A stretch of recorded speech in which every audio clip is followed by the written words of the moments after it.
கிண்டல்களுக்கு ஆளான அமைச்சர் ஸ்ரீநாத்.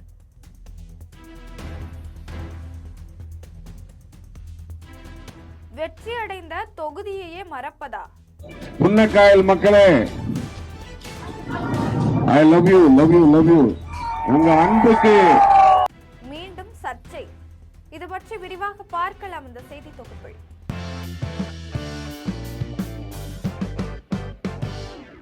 பஸ்ஸில் கண்டக்டராக வேலை செய்யும் வடிவேலு வேறு பஸ்ஸில் மாறி ஏறிவிட்டு அந்த பஸ்ஸில் உள்ள பயணிகளிடம் வம்பு செய்வது போல உள்ள நகைச்சுவை காட்சிகள் திரைப்படம் ஒன்றில் இடம்பெற்று சிரிப்பலையை ஏற்படுத்தும். அதுபோலத்தான் அனைவரின் கிண்டல்களுக்கும் உள்ளாகி இருக்கிறது அமைச்சர் ஸ்ரீநாத்தின் செயல்பாடு. தமிழக அரசின் மீன்வளத்துறை அமைச்சராக உள்ள ஸ்ரீநாத் திரைத்துறையிலிருந்து அரசியலுக்கு வந்தவர். முதல்வர் விஜயின் நெருங்கிய நண்பரும் கூட. இந்த தாக்கம்தான் அவரை அமைச்சரவையில் அமைச்சராக்கி அழகு பார்த்திருக்கிறது. இந்த நிலையில தான் அமைச்சர் ஸ்ரீநாத் மற்றும் தகவல் தொழில்நுட்பத்துறை அமைச்சர் திருவான்மியூர் குப்பம் பகுதியில் அடிப்படை வசதிகள் மற்றும் மீனவ மக்களின் தேவைகள் குறித்து ஆய்வு மேற்கொண்டாங்க. மீனவ மக்கள் எதிர்கொள்ளும் சிரமங்கள், அவர்கள் அன்றாடம் சந்திக்கும் பிரச்சனைகள் குறித்தும் அமைச்சர் ஸ்ரீநாத் கேட்டறிந்தார். இந்த நிலையில அவரது அதிரடி ஆய்வுகள் அரசியல் களத்துல பெரும் எதிர்பார்ப்புகளை உருவாக்கி இருந்தது.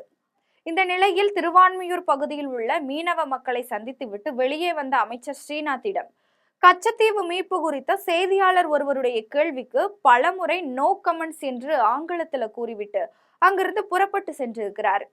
இந்த விஷயம் மிகப்பெரிய பேசுபொருளானது. தமிழகத்தின் மீன்வளத்துறை அமைச்சராக பொறுப்பு வகிக்கும் ஒருவர் தமிழ்நாடு மக்களின் கச்சத்தீவு மீட்பு குறித்த கேள்விக்கு அவர் கூறிய பதில் மிக பெரும் சர்ச்சையாக பார்க்கப்பட்டது. இப்படிப்பட்ட சூழல்ல தான் மீண்டும் சர்ச்சையில் சிக்கி கிண்டலுக்கு ஆளாகி இருக்கிறாரு அமைச்சர் ஸ்ரீநாத். தன்னை வெற்றி பெற வைத்த தொகுதி மக்களுக்கு நன்றி தெரிவிக்க நினைத்த அவர் நன்றி தெரிவித்ததென்னவோ பக்கத்து தொகுதி.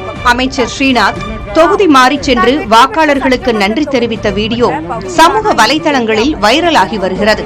தாவேகா சார்பில் தூத்துக்குடி தொகுதியில் போட்டியிட்டு வெற்றி பெற்ற ஸ்ரீநாத் மீன்வளத்துறை அமைச்சராக உள்ளார். இந்நிலையில் அமைச்சர் ஸ்ரீநாத் தனது தொகுதி மக்களிடம் நேரில் நன்றி தெரிவிக்க சென்றிருந்தார். அப்போது மாறுதலாக திருச்செந்தூர் தொகுதிக்கு உட்பட்ட புன்னக்காயல் பகுதி மக்களிடமும் அவர் நன்றி கூறியுள்ளார். இந்த வீடியோ இணையத்தில் வைரலான நிலையில் தனது தொகுதி எதுவென்று கூட அமைச்சருக்கு தெரியாதா என்று நெட்டிசன்கள் கேள்வி எழுப்பி வருகின்றனர். வணக்கம் வணக்கம் புன்னக்காயல் மக்களே, I love you, love you, love you. உங்க அன்புக்கு, உங்க ஆதரவுக்கு ரொம்ப ரொம்ப ரொம்ப ரொம்ப நன்றி. விளாசி வருகிறார்கள். அதே நேரத்தில் அமைச்சர் தரப்பினர் அந்த விமர்சனங்களை நிராகரித்து வருவதாகவும் கூறப்படுகிறது.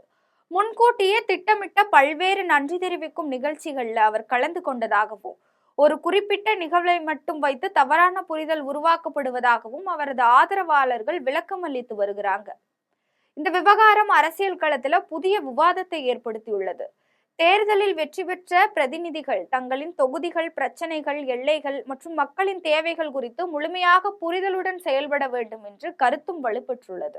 சினிமாவில் காமெடி செய்து அரசியலுக்கு வந்துவிட்டு அரசியலிலும் காமெடி செய்யாதீர்கள் என்று மேலும் தலைமையிலிருந்து அள்ளு சில்லு வரை இப்படிதான் இருக்கிறது என்று மீம்களையும் நெட்டிசன்கள் பகிர்ந்து வருகிறார்கள். இது போன்ற தகவல்களுக்கு ஜெம் தொலைக்காட்சியுடன் இணைந்திருங்கள். நன்றி, வணக்கம்.